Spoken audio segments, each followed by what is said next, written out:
এই একটা রাইসের রেসিপি যদি আপনার জানা থাকে, বাংলাদেশের যত রাইস আছে ম্যাক্সিমাম রাইস আপনি তৈরি করতে পারবেন অনায়াসে। তাহলে রেসিপিটা শুরু করা যাক।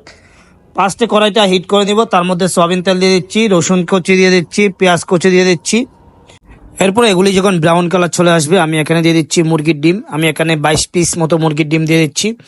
ডিমটা যখন ফ্রাই হয়ে যাবে, তারপর দিয়ে দিচ্ছি গাজর। গাজরে পানি থাকে, এখানে গাজরটা ভালোভাবে হিট করে নিতে হবে। এরপর আমি এখানে বয়েল করা রাইস দিয়ে দিচ্ছি 5 কেজি পরিমাণ।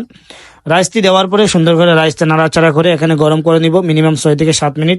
আপনি এই রাইসটা দিয়ে মিনিমাম 6-7টা রাইস তৈরি করতে পারবেন। চিকেন রাইস বলেন, স্পেশাল রাইস বলেন, টমিও রাইস বলেন, মাসালা চিকেন ফ্রাইড রাইস বলেন, আরও অনেক ধরনের রাইস তৈরি করতে পারবেন। তারপর আমি একটু fish sauce, sesame oil, Maggi sauce দিয়ে দিচ্ছি এখানে। এখন দিয়ে দিচ্ছি সয়া সস। এরপর দিয়ে দিচ্ছি 2 টেবিল স্পুন চিকেন পাউডার। এখানে আমি 10 টেবিল স্পুন চিনি দিয়ে দিচ্ছি। আপনারা পরিমাপটা এভাবে করে নেবেন।